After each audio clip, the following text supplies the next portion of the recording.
네, 이번부터는 건축법에 대해서 우리가 같이 공부를 할 텐데요. 자, 우리가 이제 건축과 학생인데,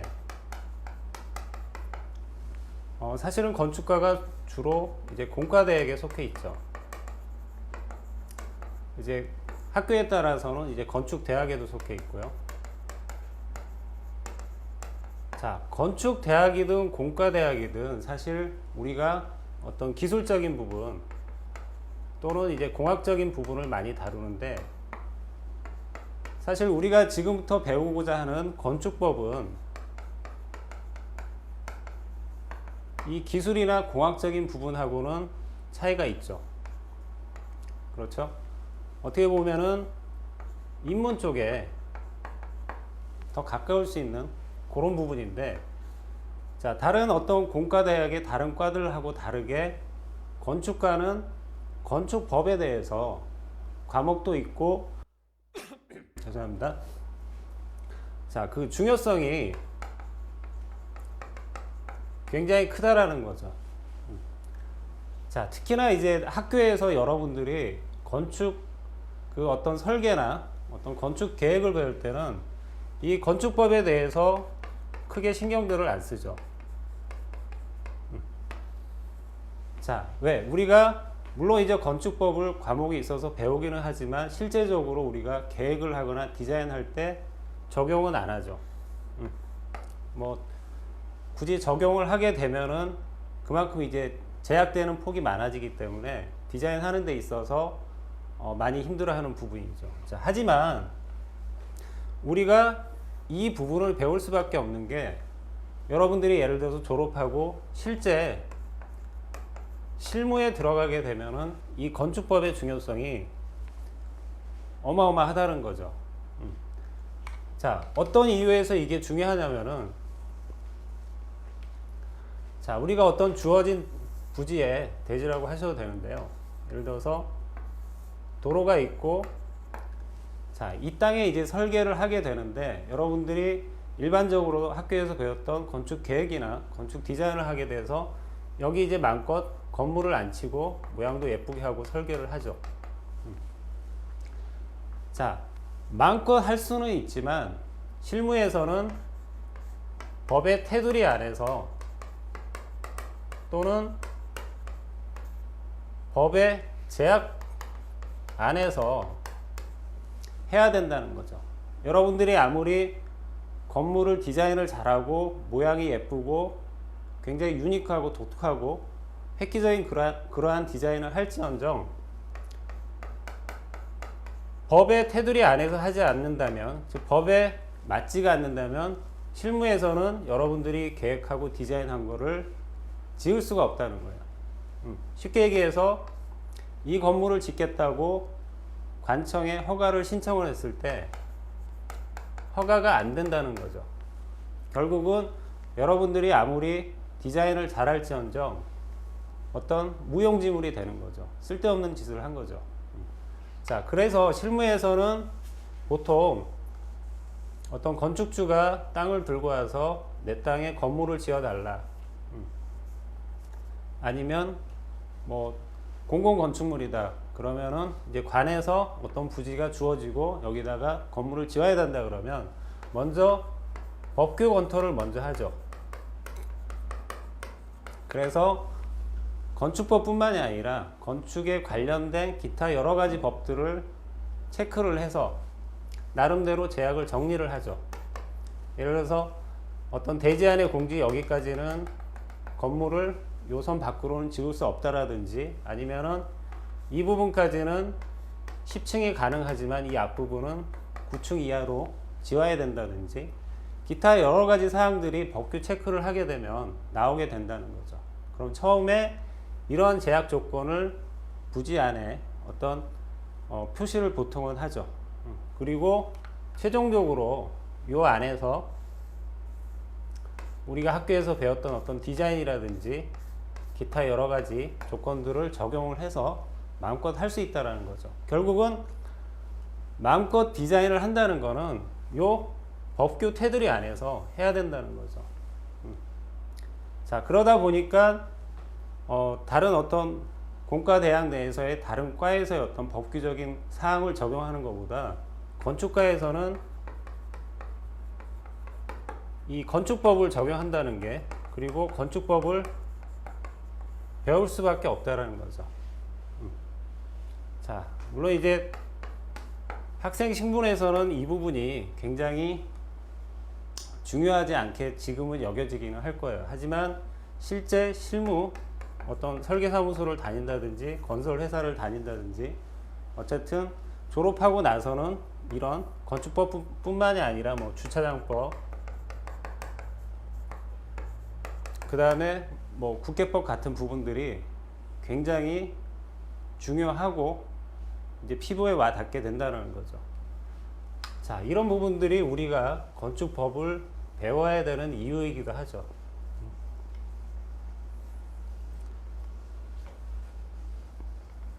자, 이 부분은 어쨌든 시간이 가면 갈수록 중요도는 더 높아진다는 거죠. 자, 그래서 이제 건축법을 우리가 왜 공부를 해야 되는지 나름대로 그 이유에 대해서 설명을 해봤고요. 그리고 또 다른 한 가지를 또 생각을 해볼 수 있는 게, 자, 우리가 그러면 뭐 이런 것도 생각을 해볼 수 있죠. 쉽게 얘기해서 내 땅인데, 그렇죠? 내 땅인데 왜 내가 건물을 마음대로 짓지를 못하냐 이거죠. 자, 단순히 생각하면 지을 수는 있어요. 그렇죠? 예를 들어서 내가 내 땅이니까 이렇게 꽉 차게 지을 수 있는 범위 내에서 꽉 차게 짓는다는 거죠. 자, 물론 지을 수는 있어요. 근데 이제 옆에 땅도 한번 생각을 해보죠. 자, 이 땅 주인도 자기 건물을 지을 때 되니까 짓는다는 거죠. 그러면서 나도 내 땅이니까 이 건물을 내 땅에 꽉 차게 건폐율도 풀로 하고 용적률도 풀로 해서 짓는다. 자, 이제 평면적으로 봤을 때 이렇고, 자, 이 건물이 우리가 주택이라고 생각해서 이 두 건물이 한 4층까지 지었다고 보죠. 5층도 괜찮고 3, 4층 지었는데, 자, 양쪽 집이 내 땅이니까 마음껏 지었더니, 자, 요 부분 한 부분만 생각을 하더라도 거의 풀로 지어서 인접해서 내 땅 경계선을 중심으로 했더니 이 부분 폭이 예를 들어서 뭐 한 1m 정도밖에 안 된다는 거죠. 자, 주택이다 보니까 요런데 이제 창문을 달게 되는데 옆집하고 내 집의 이격거리가 1m밖에 안 된다는 거죠. 거기다 창을 뚫으면은 서로 마주보게 된다는 거죠. 그 얘기는 한 가지만 보더라도 사생활 측면, 사생활 보호 같은 부분이 문제가 된다는 거죠. 그렇죠? 내가 사는 어떤 주택인데 남이 나를 항상 쳐다보게 된다는 거죠. 자, 그리고 자, 이쪽이 예를 들어서 남쪽이라고 생각을 해보죠. 그러면 예를 들어 이 건물 옆에는 이제 공터여서 이쪽 건물은 예를 들어서 얘네 집은 남쪽이니까 이렇게 채광이 된다는 거죠. 그렇죠? 뭐 이쪽 집은 특히 이쪽 면 남쪽에 남양 쪽은 굉장히 유리하죠. 자, 그런데 이쪽 집은 이 건물로 인해서 특히 1, 2, 3층 되는 부분은 이 부분은 다 그늘이 진다는 거죠. 1년 내내 채광이 안 된다는 거예요. 이 건물로 인해서. 자, 그러다 보니까 우리가 이런 건축법에서 자, 물론 이제 본인들 땅이기는 하지만 뭐 이 집도 마찬가지예요. 옆에 집이 있었다면 얘도 똑같은 조건이 되는 거죠. 옆에 집이 지어진다면은 이 집도 이 집처럼 굉장히 열악한 환경 조건이 되는 거죠. 자, 그래서 이런 부분들이 생기기 때문에 건축법에서 제약을 둘 수밖에 없는 거죠. 네가 좀 양보하는 만큼 양보를 하면 옆집도 양보를 하게 되고, 그럼 이 집도 이제 북측 방향으로 이격을 하게 된다는 거죠. 자, 실제적으로는 이제 1조 사선 제한을 받게 되면 보통 이런 모양들이 나오죠. 자, 단면을 봤을 때, 자, 이렇게 되면은 법규적으로 제약을 두게 되면 이쪽에 이제 채광이 될 때 이쪽에도 채광이 되고 이 집도 채광이 된다는 거죠. 자, 이렇게 이격을 하고 높이에 따라서 어떤 사선 제한을 가하게 되면 서로가 다 조금씩은 내 땅임에도 불구하고 조금씩만 양보를 하게 되면 같이 사는 환경에서 환경 조건이 다 좋게 된다는 거죠. 자, 그래서 법이라는 게 특히 이제 건축은 건축에서 관련됐기 때문에 이런 건축법으로 인해서 이런 것들을 만들어 줄 수 있다라는 거죠. 그렇죠? 자, 그래서 이제 우리가 건축법을 적용을 할 수밖에 없다는 거죠. 자, 해야 되는 이유가 뭐 두 번째 조건을 이렇게 보셔도 되는 거죠.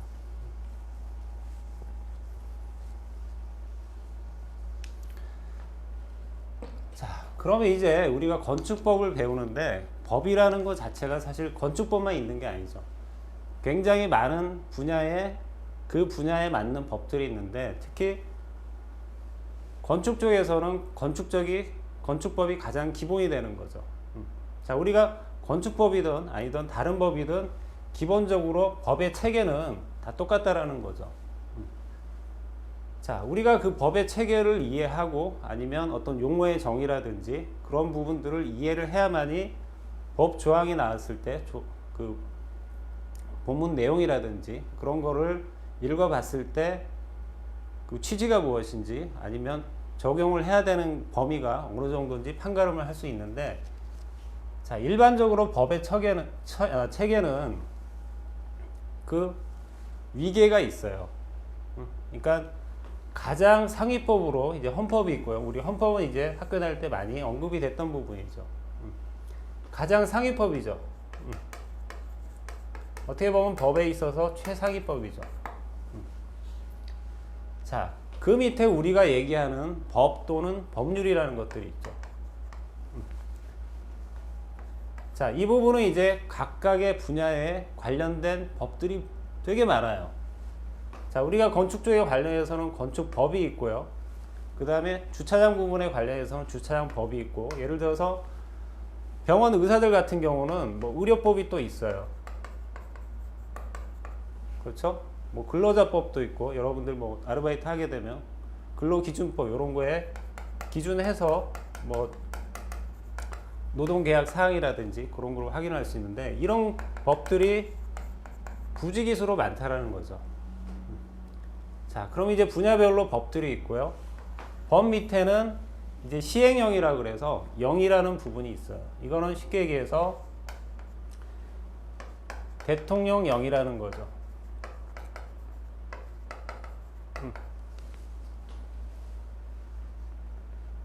자, 법에서는 어떤 그 사항에 대해서 이제 얘기를 하겠죠. 그러면 그 사항에 대해서 실제적으로 적용하기 위해서, 시행하기 위해서 또 세부적인 사항이 나오는 거죠. 자, 밑으로 갈수록, 아래쪽으로 갈수록 뭐 쉽게 얘기해서 어떤 세부 사항들이 많아지는 거죠. 그렇죠? 자, 그 다음에 이제 0 밑에는, 자, 여기 보시면 이제 0이라는 거는 건축법 밑에 건축법 시행령이 있어요. 자, 그리고 주차장법이 있으면 주차장법 밑에도 주차장법 시행령이 있는 거죠. 그리고 의료법 밑에도 마찬가지 의료법 시행령이 있는 거죠. 자, 법의 체계는 이제 똑같이 간다라는 거예요. 자, 그리고 0 밑에는 또 뭐가 있냐면은 이제 규칙이라는 거 있죠. 이게 시행령이 있고 이제 시행 규칙이 있어요. 이거는 이제 보통 뭐 건축 같은 경우는 뭐 국토부 장관령 뭐 이런 식으로 되는 거죠. 등급이 다르죠. 위계가 있다라는 거예요. 수식적인 체계가 있다라는 거죠. 자, 여기에 들어가면 이제 우리가 세부 사항에서 어떤 서류 같은 거를 내야 되는데 그 서류에 대한 어떤 그 폼이라든지 형식이라든지 그런 걸 또 언급하고, 여기서 좀 더 구체적인 사항을 시행령에서 시행을 하기 위해서 부수적으로 따라오는 부분들에 대해서 또 다른 설명이 들어가는 거죠. 자, 그리고 그 밑에 보면은 이제 조례가 있는 거죠. 우리가 이제 지방자치제가 되다 보니까 자, 이거는 이제 각각의 지역마다 조례로서 또 세부적인 사항을 지정을 할 수가 있어요. 자, 우리가 서울 같은 경우는 서울시 건축조례가 있고, 예를 들어서 대전에 가면 또 대전시 건축조례가 있는 거죠.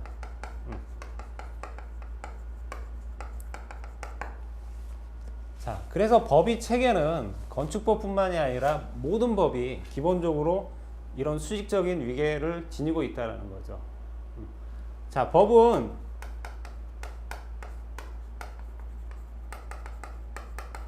수평적이어서는 안 된다는 거죠. 물론 요 법률 사항에서 건축법하고 의료법 분야가 다르니까 사실 상충될 일은 없는데, 이런 부분들은 동급이라고 봐도 돼요.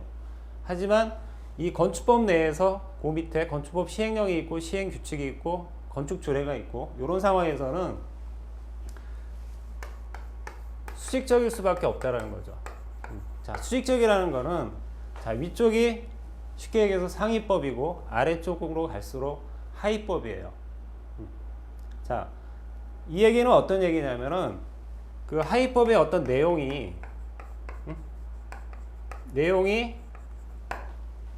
상위법의 어떤 내용에 위배돼서는 안 된다는 거죠. 쉽게 얘기해서 상위법에서 지정한 그 범위 내에서 그 안에서는 마음껏 할 수 있지만 그 범위를 넘어가서는 안 된다는 거죠. 예를 들어서 시행령에서 일반 주거지역 내에서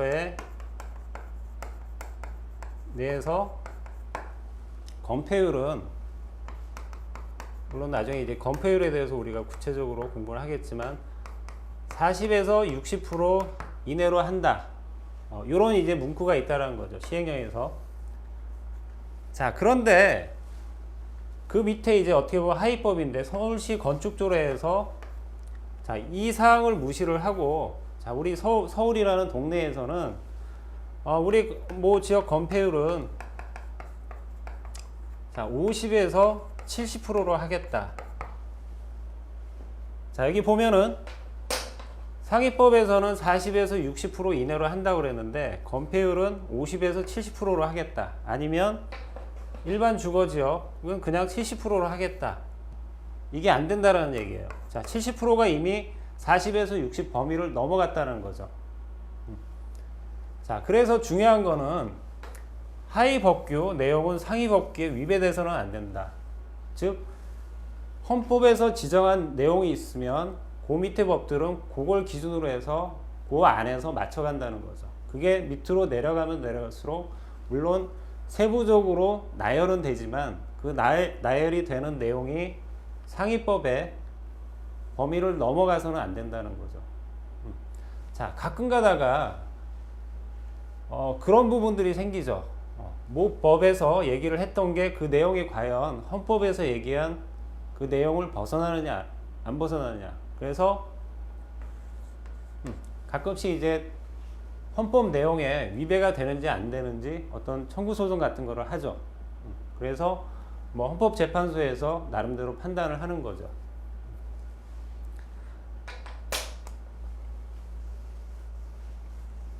자, 그래서 우리가 이제 건축법을 배우게 되면 기타 법도 마찬가지지만 이런 법의 체계가 정해져 있다라는 걸 우리가 이해를 해야 되고요. 그 다음에 결국은 내가 보고 있는 부분이 어느 부분이냐, 시행령을 보고 있느냐 아니면 조례를 보고 있느냐. 그러면 내가 조례를 보고 있다면 그 내용이 어떤 상위 부분에서 언급된 부분에 부합이 되고 있는, 보통은 이제 뭐 조례 자체도 이 부분에 다 맞춰져 있다라는 거죠. 대부분. 그래서 요런 관계가 있다라는 거 알고 있어야만이 그 법 공부를 할 때는 이제 쉽게 이해가 되고 공부를 할 수 있다는 거죠.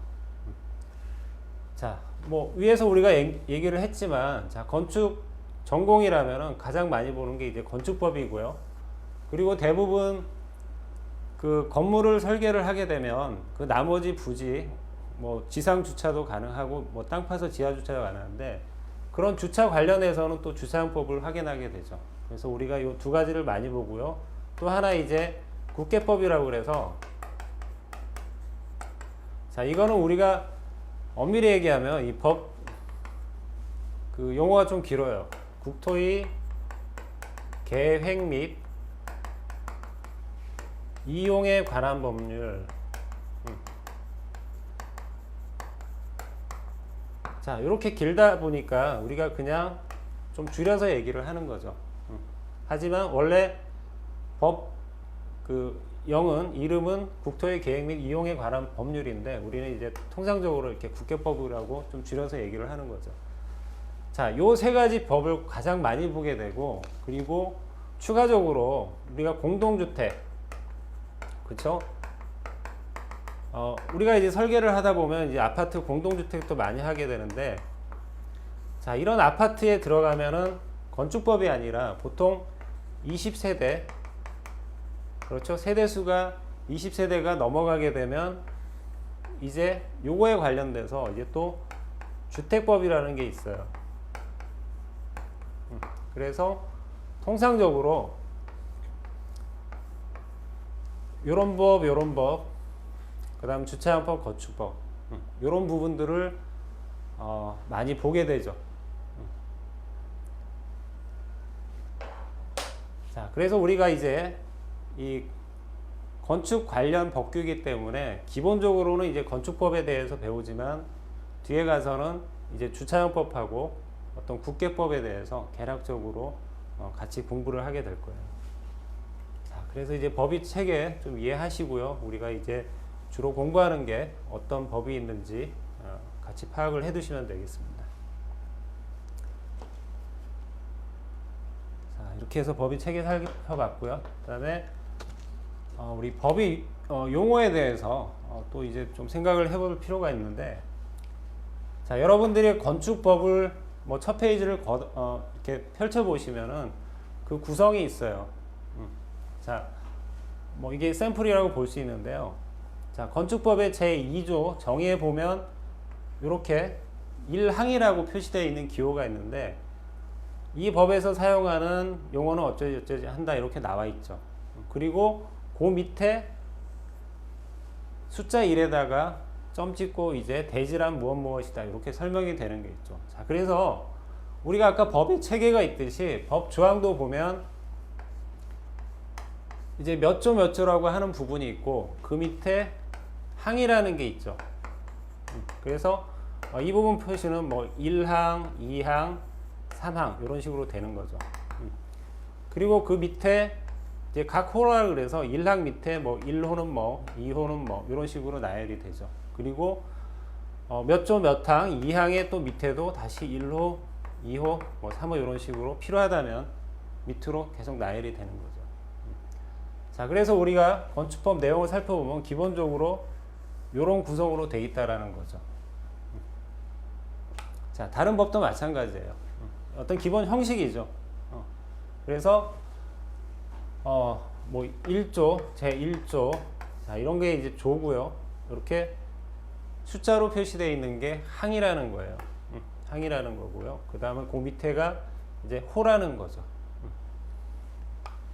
자, 이렇게 해서 이제 구성을 보게 되고 이제 그 내용을 이제 읽게 되는데, 자, 우리가 법이기 때문에 굉장히 그 표현 자체가 명확해야 된다는 거죠. 그렇죠? 자, 우리가 300제곱미터 이상이다 혹은 초과다, 물론 우리가 예전에 수학을 배울 때 이런 내용들이 나왔을 때 이게 뜻하는 바가 어떤 의미인지를 알고 있죠. 자, 법에서는 이런 용어 자체가 굉장히 중요할 수 있다라는 거예요. 자, 이상이라는 거는 여기서만 이제 예를 본다면 이상이라는 부분은 300이라는 숫자를 포함을 하는 거죠. 자, 하지만 초과라는 거는 300이라는 숫자를 포함 안 하고 그 밑부분 301이라든지 심지어는 뭐 300.2도 초과에 해당이 되는 거죠. 자, 법에서는 이런 별거 아닌 것 같은 부분이 굉장히 중요하게 작용을 한다는 거죠. 그래서 어떤 법의 어떤 그 내용을 읽을 때 이런 부분들이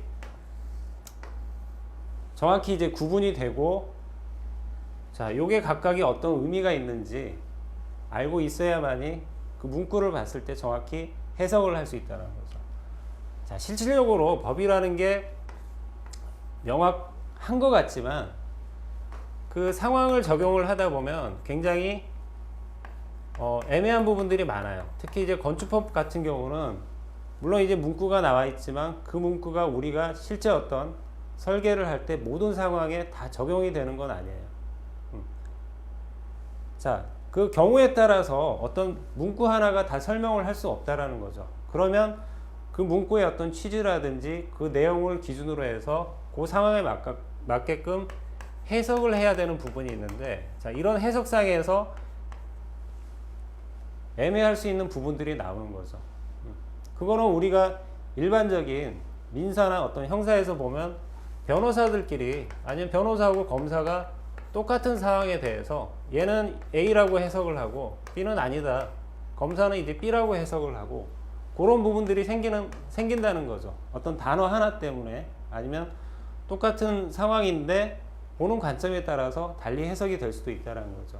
자, 건축법도 이제 물론 실제적으로 그런 상황들이 나타나기는 하는데 그래도 법의 역할이라는 거지.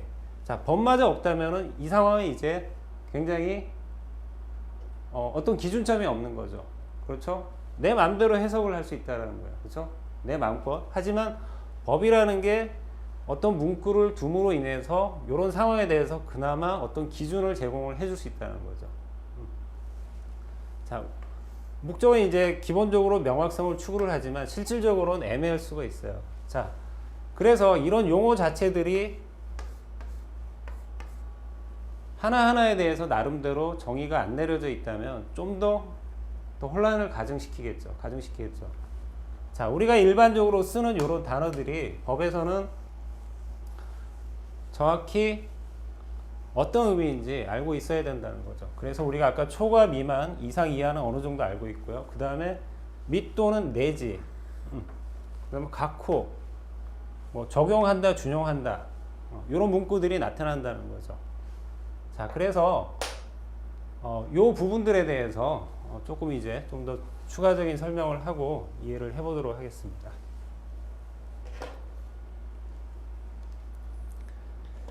자, 우리가 이제 건축법을 보다 보면 이제 이런 부분들이 많이 나오죠. 또는 아니면 및 아니면 뭐뭐 내지. 자, 또는 이라는 것은 자, 두 개 이상의 사항 중에서 선택을 할 수 있다는 거죠. A 또는 B다. 그러면 A를 선택해도 되고 B를 선택해도 둘 중에 하나를 선택해도 된다라는 의미죠. 자, 하지만 이제 밑이라는 어떤 단어가 쓰였다. 자, 이런 문구가 있다면 이때는 선택이 아니라 A하고 B 두 가지가 다 필요하다는 거죠. 자, 또는 및 이렇게 되면 우리가 어느 정도 일상적으로 통용될 때 그 의미하고 매치가 되죠. 자, 하지만 이제 내지는 조금 이제 생소할 수가 있는데, 자, 내지는 순서나 정도를 나타내는데 그 아래와 윗 따위를 한정하고, 그렇죠? 중간에 속한 부분을 일일이 열거하지 않고 생략할 때 사용한다. 자, 내용을 보다 보면 예를 들어서 이런 부분이 있죠. 뭐 제45조, 47조 내지 54조, 61조 규정에 적합하면 어쩌고저쩌고 나온다는 거죠. 자, 이 내지는 굳이 우리가 뭐 기호를 한다면 뭐 이런 정도로 생각하시면 될 것 같아요. 그럼 이제 어떤 그 법 조문에 47조, 48, 49, 50, 51, 52, 53 그 내용이 다 해당이 된다라는 거죠. 자, 내지라는 단어가 들어가게 되면 이제 그런 의미가 된다라는 거예요. 자, 그래서 우리가 좀 혼동될 수 있는 그런 단어에 대해서 이 부분을 살펴봤고요. 이제 또 다른 한 부분을 보도록 하겠습니다.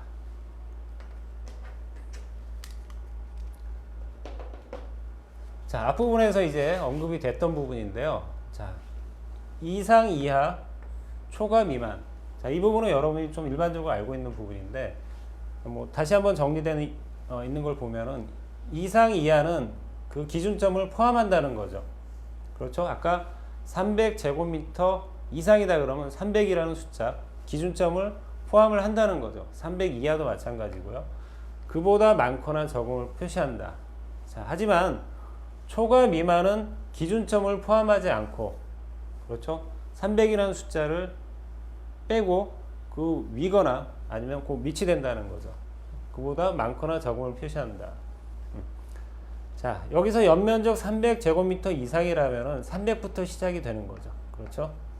그리고 3층 이상 건축물이라는 거는 3층이 해당이 된다는 얘기예요.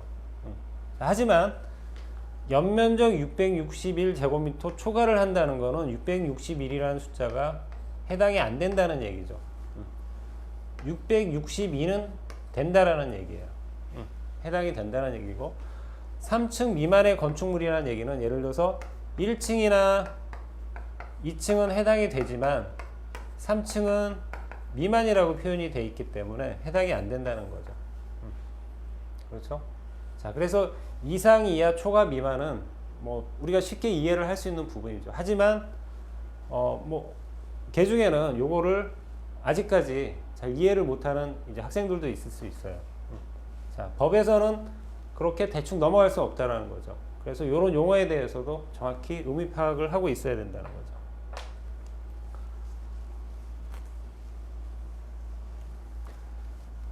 자, 다음은 이전 이후 이 부분에 대해서 한번 보죠. 자, 우리는 이제 일상 용어에서 이전이나 전이나 뭐 비슷하게 파악을 하고 있죠. 하지만 법에서는 마찬가지로 아까 이상, 이하나 초과, 미만처럼 이전하고 전이라는 용어하고 이후하고 후라는 용어가 다르다는 얘기죠. 자, 이 부분은 보통 우리가 어떤 시간을 가지고 얘기를 하는 거죠. 그렇죠? 그 시점을 가지고 얘기하는 거죠. 자, 이전 이후는 기준 시점을 포함한다는 거죠. 아까 뭐 숫자로 따지면은 뭐 1시 이전이다 그러면 1시를 포함한다는 거예요. 그렇죠? 자, 전후는 기준 시점을 포함하지 않는다는 거예요. 1시 전 그러면 1시라는 거는 해당이 안 된다는 거죠. 1시 이전은 1시가 포함이 되는 거고요. 자, 여기서는 우리가 이제 시간으로 표시를 했지만 예를 들어서 뭐 법 그 문구 중에 보면 건축주는 건축 공사를 착수하기 전까지 요 용어하고 착수하기 이전까지, 자, 이게 같은 것 같지만 사실은 다르다는 거죠. 법에서는 이거를 구분을 해준다는 얘기예요. 자, 착수하기 전까지라는 착수라는 그 행위가 포함이 안 되는 거죠. 하지만 이전까지는 착수하는 그 시점까지 포함을 한다는 얘기예요.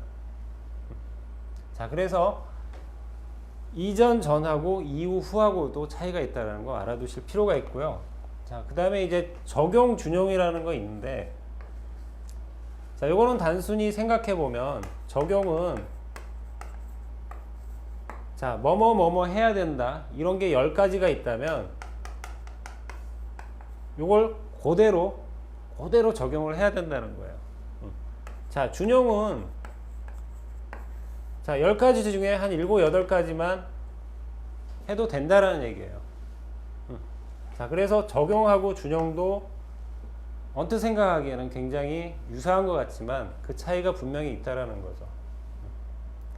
자, 법에서는 이런 내용도 많이 나오고요. 그 다음에 이제 또 우리가 많이 용어 중에 볼 수 있는 게 뭐뭐 해야 한다 또는 하여야 한다 그리고 할 수 있다, 이런 이제 표현도 어떤 그 법 문구가 끝날 때 많이들 볼 수 있는데, 요거는 이제 이렇게 구분을 하시면 돼요. 자, 한다 또는 하여야 한다는 쉽게 얘기해서 무조건 해야 되는 거예요.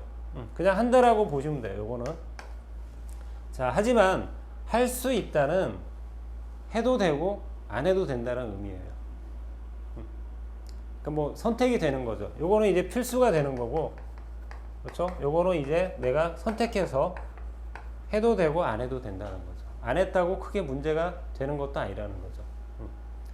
자, 그래서 이런 용어에 대해서 우리가 이제 종종 보게 될 텐데, 뭐 평소에는 크게 신경을 안 쓰다가 이제 결국은 이렇게 디테일하게 해석을 해야 되는 부분에서는 이런 용어의 차이에 따라서 그 해석 상황이 굉장히 많이 달라질 수 있어요.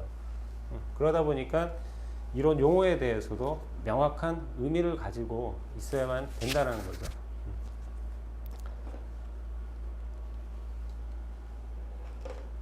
자, 그럼 이제 우리가 건축법을 이제 배우게 될 텐데, 그럼 과연 건축법에는 물론 뭐 당연히 건축에 관련된 내용이겠죠.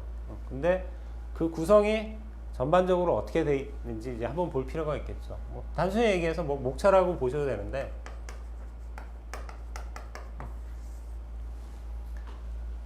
자, 건축법 그러니까 되게 딱딱한데, 그냥 우리가 건축책이라고 보셔도 돼요.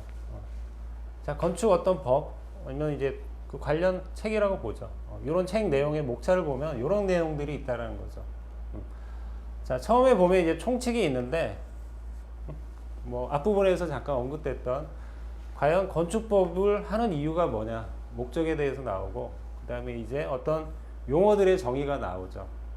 자, 뭐 예를 들어서 건축법에서 사용하는 대지라는 용어의 정의라든지, 당연히 우리가 알고 있을 것 같은 이제 건축물이 무엇인지에 대한 정의라든지, 기타 많은 어떤 용어들에 대한 정의에 대한 어떤 설명이 나오죠. 그리고 이 건축법을 적용해야 되는 대상이 어디까지인지, 그렇죠? 뭐 건축물이라고 해서 다 적용을 해야 되느냐, 건축물이 아닌 거는 어떻게 하느냐. 하지만 건축물처럼 생긴 거, 예를 들어서 공작물 같은 거, 자, 이것도 이제 물론 정의가 나오지만, 자, 이런 거는 이제 건축법 적용이 되느냐 안 되느냐, 그런 부분을 이제 하기 위해서 이제 정의가 나오고 이제 적용 대상이 언급이 되는 거죠. 자, 그리고 이제 두 번째 파트에 가게 되면 이제 가장 일반적인 거죠. 우리가 이제 건축물을 건축을 하게 되는데, 물론 이제 이 부분도 나오죠. 이제 건축이라는 용어에 대한 정의가 나오면서 뭐 신축도 나오고 개축, 재축, 뭐 이전 나오죠.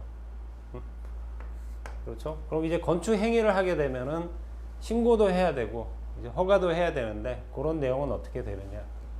그리고 허가받고 공사를 하고 있는데, 예를 들어서 변경을 하게 될 경우에는 또 어떻게 적용을 하느냐. 뭐 착공은 또 어떻게 하며, 그 다음에 공사하다 보면 이제 오차가 나올 수도 있는데, 그 허용 오차는 어느 범위까지 하느냐. 그런 부분들이 이런 건축물의 건축이라는 파트 안에 나오게 되는 거죠. 자, 그리고 이제 세 번째 파트에 가면 유지 관리인데, 뭐 신축을 하고 이제 건물을 유지할 때 이제 건축물 대장, 보통 이제 사용승인 남은 건축물 대장이 되는데, 자, 이런 부분에 대한 설명이라든지, 그 다음에 착공하기 전에 철거를 하게 되면 보통 이제 철거 신고를 하게 되는데, 그런 부분이라든지, 그 다음에 그 건물을 유지를 하면서 관리할 때 어떤 부분들이 이제 또 건축법에서 지정을 하는지, 그런 부분들이 나온다는 거죠. 그리고 이제 네 번째 파트에 가면 이제 대지하고 도로의 관계에서 이제 설명이 나오는데요. 자, 조경 부분도 나오죠. 연면적이 얼마 이상이 되면 내 땅이지만은 그 부분에서 조경 면적은 뭐 5%를 한다든지 10%를 한다든지, 그런 부분. 그 다음에 다중이용시설 규모가 되고 이제 건물이 크다면은 일반 공중인을 위해서 어떤 공개공지를 할애를 해야 된다든지, 그 다음에 도로와의 관계. 자, 보통 이제 도로 폭이 예를 들어서 3m 정도다 그러면 우리가 도로가 기본적으로 4m가 이상이 돼야만이 이제 도로로서 인정을 받는데, 이런 골목길 같은데 어떤 건물을 짓게 되면, 자, 최소 이제 차가 통행할 수 있게끔 4m를 확보를 해야 된다. 그러면 조금씩 양보를 하는 거죠. 내 땅도 한 50cm 양보, 맞은편 땅도 50cm 양보하면 이 부분이 4m가 나온다는 거죠. 자, 그런 도로 확보를 위한 어떤 내용이라든지, 이런 내용이라든지, 그러면서 만들어진 선, 이런 선이 이제 건축선이 되는데, 자, 이런 부분들에 대한 어떤 법적인 내용들이 이 대지하고 도로 파트에서 나온다는 거죠. 뭐 어떻게 보면 이게 굉장히 중요한 부분일 수도 있는데요. 자, 그리고 이제 다섯 번째 파트 가면 어떤 건축물의 구조라든지 안전을 위한 부분이죠. 그 다음에 재료, 구체적인 내용들 보면 피난시설, 뭐 피난 계단이라든지 특별 피난 계단, 이런 부분들이 나오죠. 뭐 쉽게 얘기해서 자세히 보면은 건축법에서 굉장히 세세한 부분까지 다 지정을 하고 있는 거죠. 뭐 계단도 몇 개 해야 된다. 어떻게 생각하기엔 계단 같은 거는 우리가 뭐 내가 원하는 대로 2개 할 수도 있고 3개 할 수도 있지 않느냐 이렇게 생각하겠지만 법적으로 어떤 피난 관계돼서 그런 부분들을 다 제약을 한다는 거죠. 자, 그래서 안전을 위한 어떤 구조적인 내력이라든지 화재에 대한 내화 구조라든지 방화벽이라든지 이런 부분들이 또 언급이 된다라는 거죠. 그리고 6번째 하면 이제 용도 지역지구에서 자, 어떤 지역은 건폐율하고 용적률을 어느 정도 한다든지 물론 이제 지역지구에 따라서 다른 부분이죠. 그 다음에 건축물의 높이 제한이라든지 이런 부분들이 나오고요. 그 다음에 이제 뒤쪽으로 가면은 이제 설비적인 부분, 건축 설비적인 부분에 에너지 이용이라든지 친환경 건축이라든지 그러면서 이제 설비적인 승강기라든지 기타 사항들이 나오는 거예요. 그리고 이제 뒷부분 가서는 특별 건축 구역에 대한 내용이 나오고요. 뭐 보칙이 나오죠. 부가적인 어떤 내용들을 보시면 되는데 그 다음에 이제 어떤 불법 건축물에 대한 어떤 과태료 벌칙이라든지 이런 부분들이 나오고요. 자, 그래서 건축법의 구성을 보면 크게 간략히 나누면 이런 사항들이 들어간다는 거예요. 이제 우리가 이런 부분에 대해서 이제 구체적으로 앞으로 계속해서 파트별로 이제 세부적으로 내용을 공부하게 되는 거죠. 자, 건축법의 구성은 이렇게 되어 있고요.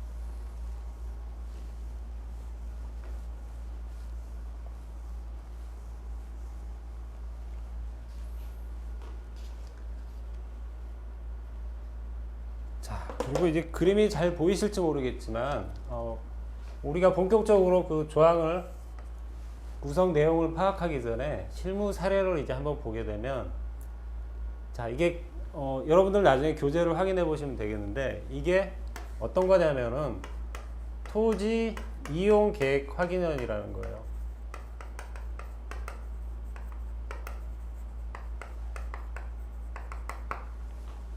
자, 앞에서 우리가 건축법을 어떤 건축 디자인보다 우선해서 먼저 제약 조건이 어떤 게 있는지 확인을 해야 되는데 그 확인을 하기 위해서는 예를 들어서 도로가 있고 자, 내 땅이 있는데 자, 내 땅에 어떤 조건들이 제약이 되어 있는지 알아야 된다는 얘기잖아요.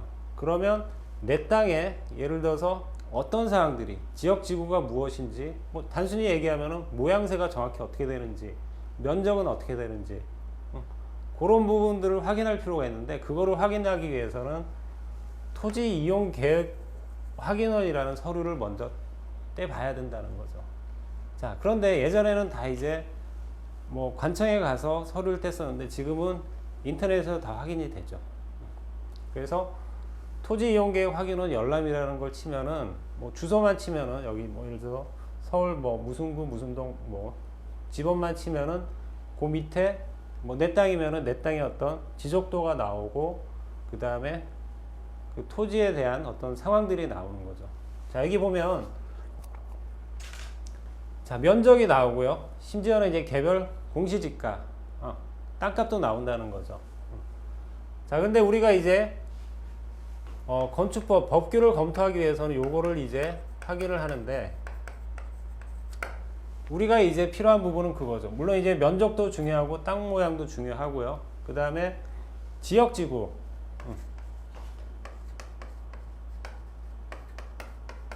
자, 지역지구가 어디에 해당이 되는지 요거를 봐야만이 알 수가 있다는 거죠. 예를 들어서 이 땅 같은 경우는 일반 주거지역인데 자, 지역지구가 굉장히 많아요. 뭐 상업지역도 있고 전용 주거지역도 있고 굉장히 많은데 여기는 일반 주거지역인데 일반 주거지역 같은 경우는 종 구분이 되어 있는데 여기 보면은 2종으로 되어 있죠.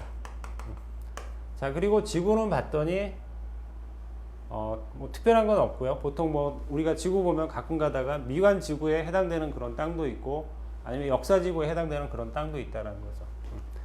자, 여기서는 이제 우리가 체크할 수 있는 거는 이제 요 부분 지역이 이제 확인이 되고요. 그 다음에 요 밑에 가면은 이게 이제 바로 지적도라는 거예요. 자, 여기 보시면 땅의 어떤 모양새하고 경계가 나와 있고요. 이제 지번이 나와 있죠. 그리고 이제 내 땅 주변에 어떤 도로의 형태라든지 이런 게 이제 나와 있는 거죠. 자, 그럼 이제 이 토지 이용 계획 확인원을 통해서 내가 지역도 알고요. 내 땅이 이제 지역의 요구에 해당된다는 것도 알고, 그 다음에 도로 조건이 뭐 이걸 이렇게 삐뚤어 본 걸 이제 바로 세웠다고 보면, 자, 보통 이제 이쪽이 북쪽이니까 이쪽이 남쪽인 것도 아는 거죠. 그럼 이제 이렇게 기울어져 있는 거를 바로 세웠다 그러면 이쪽이 이제 방위는 남쪽이 되는 거죠. 그리고 여기 보통 이제 축척이 여기 같은 경우 1대 600으로 돼 있는데 요 도로폭이 얼마인지도 알 수 있는 거죠. 예를 들어서 여기가 현재 뭐 8m 도로로 돼 있다. 그리고 뭐 모양은 거의 직사각형 형태죠. 이런 식으로 돼 있는 거죠. 자, 이런 지역 지구, 그 다음에 땅의 모양, 아니면 전면 도로의 폭이라든지 이런 게 확인이 되면 이제 본격적으로 법규를 검토할 수 있는 그런 상황이 되는 거예요. 자, 이제부터는 요 항목을 기준으로 해서 법규책을 뒤져봐야 되는 거죠. 건축법을 보든 주차장법을 보든 뭐 국회법을 보든. 자, 그래서 우리가 실제적으로 건축법을 체크하려면은 요 서류를 먼저 떼봐야 된다는 거예요. 그래야만이 이제 법규를 확인할 수 있고요. 자, 이렇게 이제 확인을 했다 그러면 이제 법규 사항이 굉장히 많아요. 해당이 되는 사항이 많은데, 자, 우리가 초기에 어떤 계획을 한다. 그럼 예를 들어서 우리가 법이 적용되는 거, 예를 들어서 계단의 단 너비가 뭐 23cm 최소 이상이 되고 단 높이는 뭐 20cm 밑으로 돼야 되고 이런 것까지 하면 예를 들어서 한 100가지가 해당이 된다. 자, 그러면 처음부터 그 100가지를 다 찾아봐야 되냐? 그럴 필요는 없다는 거죠. 자, 굉장히 초기에 중요한 그런 법규 사항이 있어요. 그렇죠?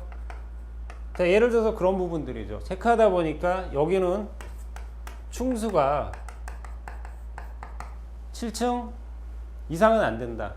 7층 초과해서는 안 된다. 이런 사항이라든지, 아니면은 예를 들어서 그 대지 안의 공지가 대지 경계에서 뭐 인접 대지에서 뭐 2m를 띄어야 된다든지 이런 사항들은 굉장히 큰 거죠. 왜? 자, 층수가 7층을 넘어가면 안 되는데 내가 그 부분을 뭐 나중에 체크해야지 그러고 계획을 뭐 9층으로 했다. 그럼 두 개 층이 나중에 가서 쉽게 바꿀 수 있느냐? 그렇지가 않다라는 거죠. 물론 이제 두 개 잘라내면 되겠지만, 자, 요런 부분, 아니면 건물의 위치를 2m 요 내용을 모르고 뭐 한 50cm만 띄어서 최대한으로 했더니 나중에 가서 다시 확인했더니 2m 띄어야 된다 그러면 그 부분을 쉽게 잘라내느냐? 자, 평면상에서는 이제 쉽게 잘라낼 수 있을 것 같지만 우리가 그 계획이라는 게 내부의 어떤 평면 계획도 하고 단면적인 거 이런 거 다 여러 가지 사항을 검토를 하잖아요. 근데 그거 열심히 하고 있는데 뒤에 가서 그거를 띄어서 이 부분을 변경을 해야 된다. 그럴 때는 굉장히 뭐 그동안 해온 것도 이제 달라지고 일이 다시 반복되는 그런 상황이 되는 거죠. 굉장히 비효율적이죠. 자, 그래서 이런 중요한 사항, 예를 들어서 한 10가지 정도는 초기 계획하기 전에 먼저 체크를 하고 간다는 거죠.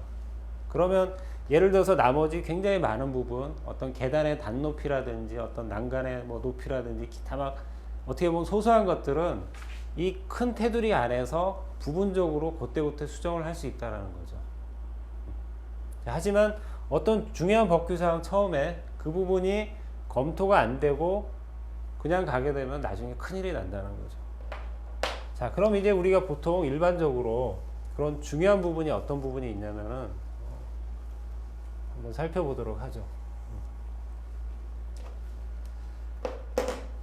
자, 토지 이용 계획 확인을 통해서 이제 보통 마찬가지로 이제 실무에서도 보통 확인을 하는 게 여기서 보여지는 요 밑에 다음 페이지도 나오지만 한 10가지 정도인데 뭐 가장 중요한 부분이죠. 자, 용도 지역 내 건축 제한. 자, 이 경우 같은 경우는 아까 일반 주거지역 2종이었잖아요. 자, 일반 주거지역이면 쉽게 얘기해서 그냥 우리가 보편적으로 살고 있는 주택지역이에요. 이제 조그만 소규모 상점들도 같이 있고. 자, 여기서는 대부분 뭐 주택 용도는 가능하다는 거예요. 그리고 상점들 조그마한 거 보통 우리가 근린생활시설로 해서 근생이라 그러는데, 자, 이런 것도 다 가능하다는 거죠. 근데 예를 들어서 공장 같은 경우는 상식적으로 생각해도 주택가에 공장이 들어선다는 게 바람직하지가 않잖아요. 그렇죠? 그리고 뭐 예를 들어 장례식장 같은 거, 주택가에 들어서는 것도 이제 위화감을 느낄 수 있는데, 자, 이런 것도 이제 법적으로 제약이 돼 있다라는 거죠. 자, 근데 여기다 가다 보면 이제 애매한 부분들이 있죠. 의료시설인 병원은 이런 주택가에 들어올 수 있느냐 마느냐 헷갈리는 거죠. 자, 이런 부분들이 이제 법규를 체크를 해서 확인을 해야 된다는 거죠. 자, 예를 들어서 용도가 일반 주거 지역인데, 예를 들어서 뭐 종합병원의 어떤 큰 병원이 된다고 나름대로 생각을 해서 계획을 하고 있어요. 그 얘기는 이 부분을 체크를 안 했다는 거죠. 과연 일반 주거 지역 이종에 큰 병원이 가능한지 안 한지 확인을 안 하고 이제 건축주한테 여기 그냥 병원 해도 돼요, 이렇게 아무 생각 없이 얘기를 했다가 그 계획을 하다가 뒤에 가서 체크를 하게 되면 큰일이 난다는 거죠. 어떻게 보면 이제 설계하는 사람의 어떤 신뢰성도 문제가 있지만 전문성도 문제가 있는 거죠. 그리고 이 계획은 헛된 계획이었다는 거죠. 자, 그래서 내가 하고자 하는 땅에 가능한 용도가 무엇인지 확인을 해야 된다는 거죠, 법규적으로. 뭐 상식적으로 생각해서 안 되는 건 일반적으로 안 되기는 해요. 근데 이제 그 중간선상에서 애매한 그런 용도들이 있죠. 그런 부분들을 확인해서 과연 이 땅에는 어떤 용도까지가 가능하고 어떤 용도는 불가능한지를 확인을 해야 된다는 거죠. 그게 바로 용도 지역 내 건축 제한이라는 거죠. 그 용도가 어떤 지역 내 어떤 용도가 가능한지 확인을 하는 거예요. 자, 이것도 이제 굉장히 큰 부분 중에 하나고요. 자, 그 다음에 이제 우리가 많이들 들어본 이제 건폐율하고 용적률이죠. 자, 건폐율은 자, 내 땅이지만 일반적으로 100% 다 못 쓴다는 거예요. 어떤 주변 환경 조건이라든지 그런 걸 가능해서, 예를 들어서 일반 주거 지역은 보통 내가 수평적으로 지을 수 있는 부분이 내 땅이지만 일반적으로 보통 한 60% 정도가 돼요. 위에서 봤을 때 수평 투영 면적이, 예를 들어 도로가 있고요. 자, 건폐율이라는 거는 뭐 굳이 쓴다면은 대지 면적 분의 건축 면적이죠. 곱하기 퍼센티지니까 이제 100을 곱해서 단위는 이제 퍼센티지가 되는데, 자, 건축 면적이라는 거는 건물이 1, 2, 3층이 똑같다면 위에서 보면 똑같겠지만, 뭐 예를 들어서 1, 2층은 이렇게 삐져나오고 3층은 요 정도다. 하지만 건축 면적은 수평 투영 면적이기 때문에 이렇게 위에서 봤을 때 이 면적이 다 해당이 되는 거죠. 그러면 이 면적을 재봤더니, 예를 들어 내 땅이 100제곱미터고 이 면적을 쟀더니 최대 60제곱미터, 60%니까 60이죠. 넘어가서는 안 된다는 거죠. 그런 부분을 법규적으로 제약을 하고 있다는 얘기예요. 그게 바로 이제 건폐율인데, 자, 예를 들어서 여기 같은 경우 이제 일반적으로 60%인데 뭐 어떤 지자체에서는 50%로 제약을 할 수도 있죠. 그렇죠? 법규적으로 50%인데 나는 60제곱미터로 건축 면적이 60이 되게끔 계획을 했다 그러면 마찬가지 법규 범위를 벗어나는 거죠. 이거 그대로 가서, 물론 이제 허가도 안 나겠지만 설령 관청에서도 실수해서 이게 넘어갔다 그러면 이 10 정도, 예를 들어서 10제곱미터 되는 부분이 불법 부분이 되는 거예요. 이거는 잘라내든지 아니면은 철거될 때까지 계속 과태료 비슷하게 돈이 나가게 되는 거죠. 자, 그래서 이것도 굉장히 큰 부분이죠. 건물이 잘려 나가느냐 마느냐, 그런 부분이기 때문에 이 부분도 중요하죠. 물론 이제 별거 아닌 것 같지만 그 부분 때문에 계획이 다 틀어지는 거죠. 내부 계획도 틀어지고. 그래서 이제 건폐율도 굉장히 중요한 부분이고요. 그 다음에 용적률은 이제 볼륨상의 문제죠. 자, 예를 들어서 용적률이 여기 같은 경우는 예를 들어서 200%다. 법규사항 체크해 봤더니 200%다. 이 얘기는 어떤 얘기냐면은, 이 용적률은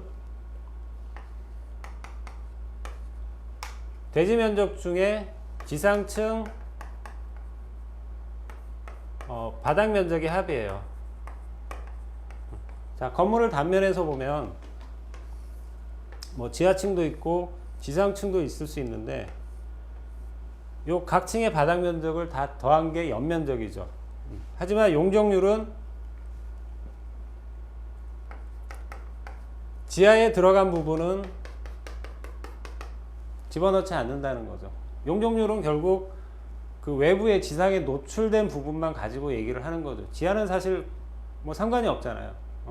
우리가 이제 합리적으로 생각했을 때. 그러다 보니까 이제 지상층 부분만 가지고 얘기를 하는데, 용적률의 공식은 그렇게 되는 거죠. 아까 건축 건폐율하고 비슷한 것 같지만 대지 면적분의 지상층 바닥 면적의 합 곱하기 100이 용적률이에요. 그래서 200%라는 얘기는 내 땅이 100제곱미터면 지상으로 드러난 각 층의 바닥 면적의 합이 곱하기 200%니까 2배 해서 200제곱미터까지만 지을 수 있다는 얘기예요. 그래서 지하층 빼고 1, 2, 3층의 면적이 200제곱미터를 넘어가면 안 된다는 거죠. 자, 이 얘기는 건폐율이 60이고 용적률이 200%면은 층수 제한이 자연이 되겠죠. 예를 들어서 내가 뭐 60%로 60제곱미터로 1층, 2층 했다면은 3층하고 4층 조금 더 할 수 있는 면적이죠. 그렇죠? 1, 2, 3층을 60, 60, 60 하면 180에 나머지 4층을 20제곱미터 정도까지 풀로 한다면은 여유가 좀 남아있다라는 거죠. 그 얘기는 내가 이 땅에는 아무리 많이 해도 4층 이상, 4층, 5층은 안 된다는 거죠. 4층도 20 정도 조금 쓸 수 있다는 거죠. 자, 이 부분도 굉장히 중요하죠. 자, 아무 생각 없이 하다 보면은 200까지 밖에 지상층 연면적이 안 되는데 바보같이 내가 250으로 해놨다. 뭐 4층도 가득 채우고 5층도 조금 했다. 그럼 이 부분이 다 안 된다는 거죠. 안 되는 걸 했다라는 거죠.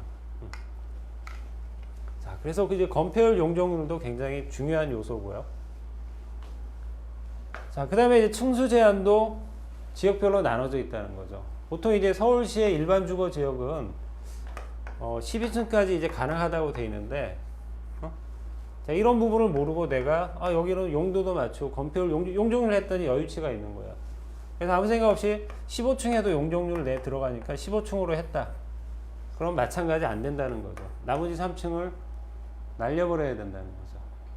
자, 표현 자체는 쉽게 뭐 잘라야 되고 뭐 없애야 된다고 얘기를 하지만 계획을 하다 보면 엉망진창이 된다는 거죠. 더더군다나 우리가 어떤 실시 설계 도면까지 그려 나간다 그러면 이거는 굉장히 그동안 이제 노력과 시간과 이렇게 투자한 부분이 굉장히 많은데 그런 부분들이 다 흐트러진다는 거죠. 자, 그래서 이제 몇 층까지 제약이 되어 있는지도 굉장히 중요한 부분이고요. 자, 중요한 부분에 이 높이 제한도 이제 해당이 되는 거죠. 자, 높이라는 게 물론 이제 층수도 연관이 있고 용적률도 연관이 있지만 별도로 높이도 제한을 하고 있다는 거죠. 자, 여기 나와 있는 1조 사선 제한이라는 게 아까 우리 앞부분에 배웠던, 자, 이쪽이 예를 들어서 남쪽이고 이쪽이 북쪽이라면 옆에 건물이 이제 들어서잖아요. 특히 일반 주거지역 같은 경우는 자, 이쪽 집에 이제 햇볕이 채광이 돼야 되기 때문에 내 쪽에서 이 상호간의 대지 경계선을 기점으로 해서 그 이격거리를 해줘야 된다는 거죠. 보통 이제 몇 층 이상은 2분의 1 이런 수평 거리분의 2분의 1 이런 식으로 이제 띄워주는데, 자, 그런 부분도 굉장히 중요한 거죠. 자, 그리고 도로 사선 제한이라는 것도 있었는데 요거는 2015년 5월부로 이 조항이 없어졌죠. 자, 이게 수십 년 동안 요 도로 사선 제한이 굉장히 중요한 요소로서 작용을 하다가 이제 입법되고 이제 국회에서 이 조항이 어떤 건축물의 모양새나 디자인의 부분에서 많은 제약을 가하기 때문에 요거는 없애고 단지 지역별로 건축 높이 제한을 한다는 거죠. 자, 이 정도면은 이제 도로사선 제한이라는 부분을 커버할 수 있다라고 생각을 해서 그 부분이 바뀌었다는 거죠.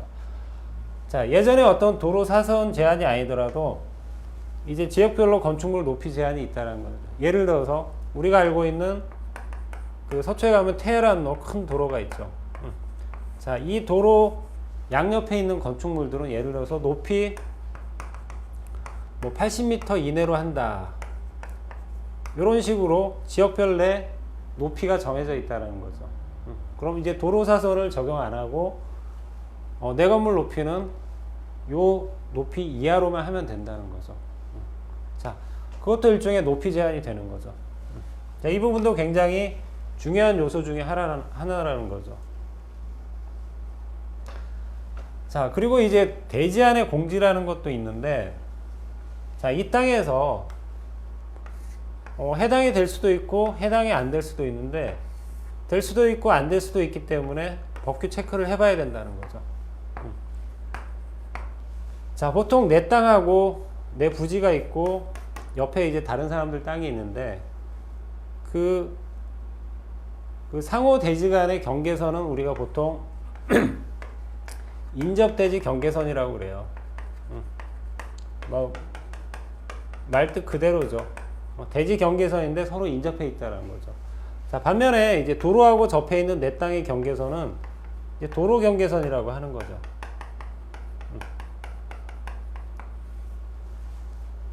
자, 이렇게 도로하고 경계가 되는 부분은 우리가 보통 이제 건축선으로 지정이 되어 있다고 얘기를 하는데, 대지안의 공지라는 얘기는 그 두 가지를 다 적용을 하는 거야. 인접대지 경계선으로부터, 쉽게 얘기해서 내 땅인데 남의 땅하고 접해 있는 경계선으로부터 얼마만큼 띄워야 한다. 뭐 1m라든지 2m라든지. 이런 땅 같은 경우는 도로 빼고 나머지는 다 인접대지 경계선이 되겠죠. 이쪽도 1m 띄워야 되고 이쪽도 1m 띄워야 된다는 거죠. 자, 요런 이제 내 땅이지만 공지를 만들어 줘야 되는 그런 부분도 중요하다는 거죠. 이거 모르고 뭐 1m나 2m를 띄워야 되는데 개혁하다 보니까 그냥 50cm 딱 붙여서 했다. 그 부분이 이제 나중에 다 불법 부분이 되는 거죠. 자, 그리고 이제 도로 경계선, 건축선으로부터 또 얼마 띄워야 되는 이런 조항들이 있다는 거죠. 특히 미관지구 같은 경우는 내 땅이지만 불구하고 최소 보통 한 3m 정도 띄워야 된다는 거죠. 미관지구 같은 경우 많이 뛴다는 거죠. 자, 그래서 대지안의 공지도 굉장히 중요한 부분이고요. 자, 그 다음에 이제 대지안의 적용도 중요하죠. 자, 물론 이제 법만 아니라면 내 땅에 이제 뭐 적용 면적 안 하고 그냥 건물만 짓고 싶겠지만, 예를 들어서 건물을 지어야 되는데 적용도 법규적으로 해야 된다는 거죠.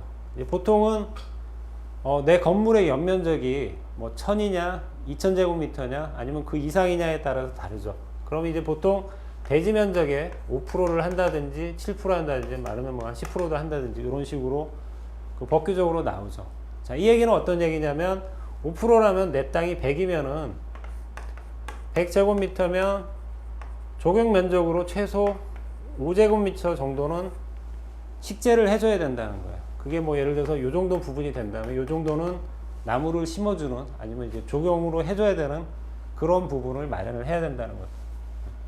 자, 이것도 별거 아닌 것 같지만 요거 감안을 안 했다가 나중에 건물 다 지어놓고 주차장 계획했더니 요 얼마 안 되는 조경 면적이 안 나올 수도 있다는 거죠.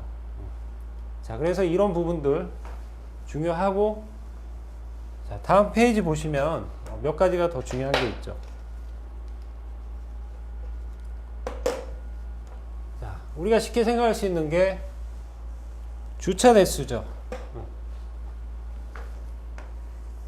자, 주차장법에 이제 들어가면 시행령에 부설 주차장 설치 기준이라 그래서 단순히 얘기하면 내 건물의 용도가 뭐 주택이냐 아니면 뭐 근생이냐 아니면 뭐 병원이냐 이런 용도에 따라서 법적 주차 대수가 정해져 있죠.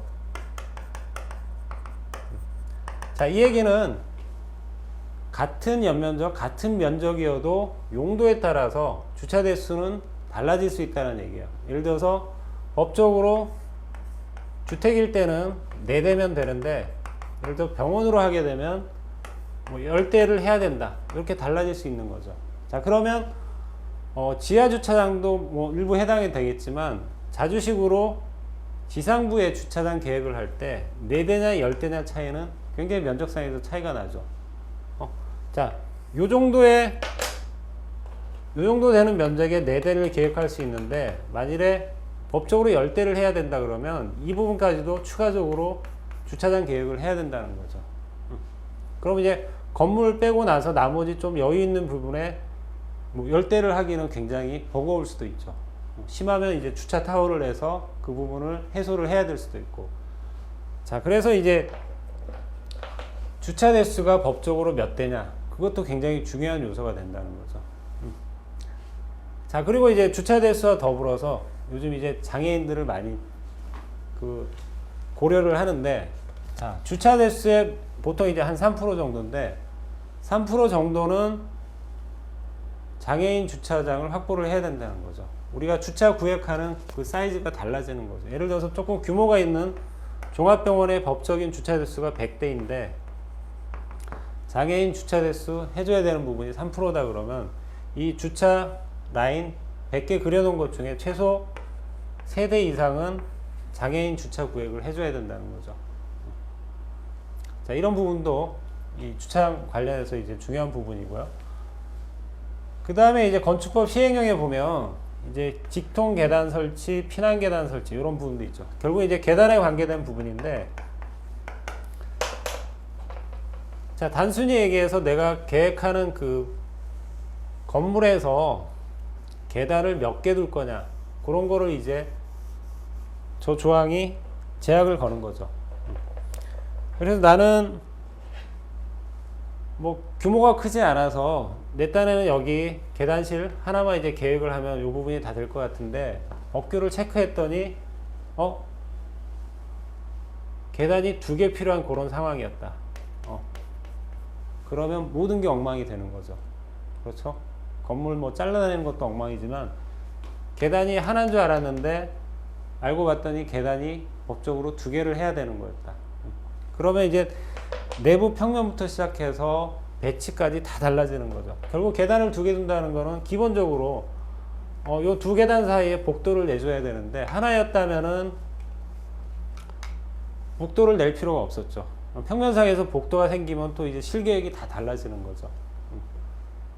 그래서 계단을 설치를 뭐 직통 계단으로 하느냐, 보통 피난 계단을 하냐면 특별 피난 계단으로 하느냐, 그러면서 몇 개 이상으로 이제 설치가 되느냐, 그런 것도 중요한 요소 중에 하나라는 거죠. 자, 특별 피난 계단 같은 경우는 보통 이제 고층 건물인데, 뭐 특별 피난 계단은 단순히 얘기하면 그런 거예요. 우리가 알고 있는 계단이 있는데, 보통 우리가 업무시설, 오피스 빌딩 가면 계단에 들어갈 때 보면 이 앞쪽에 전실 부분이 있죠. 그래서 이 전실 부분을 통해서 들어간 다음에 문 한 번 더 열고 나서 안에 계단실이 있는 거죠. 이런 게 이제 보통 특별 피난 계단인데, 이런 부분도 이제 고층 건물이냐 아니냐에 따라서 달라진다는 거죠. 계단이 몇 개 설치되느냐, 아니면 계단의 어떤 구조가 그냥 일반 피난 계단으로 하느냐, 아니면 이렇게 특별 피난 계단으로 하느냐, 이것도 이제 중요한 사항이라는 거죠. 자, 그리고 이제 보통 마지막으로 우리가 체크하는 게 이제 공개공지라고 그래서 다중이 이용하는 시설 중에 일반적으로 5,000제곱미터 연면적이 넘어가는 경우는 이런 공개공지를 해줘야 된다는 거죠. 그것도 이제 모든 지역에 해당되는 게 아니라 일반적으로 뭐 상업지역 같은데, 그럼 예를 들어서 내가 상업지역인데 어떤 상업시설의 건물을 하는데 공개공지를 마찬가지 조경면적처럼 대지면적의 몇 프로는 공개공지를 해줘야 된다. 보통 이제 7%들 많이 얘기하는데, 그러면 내가 건물이 들어섰는데 보통 상업지역이면 건폐율이 한 80%까지 나오는데 7% 정도는 내 땅이지만 공개공지로 할애를 해줘야 된다는 거죠. 그래서 이제 일반인들이 지나가면서 이 앞부분은 이제 공원처럼 잠깐 쉬었다 갈 수도 있고. 자, 이런 부분들 앞 페이지에서 언급됐던 부분부터 시작해서 이런 한 10가지 정도는 초기 계획하기 전에, 자, 이거 전에 이런 중요한 법규는 체크를 해야 된다는 거죠.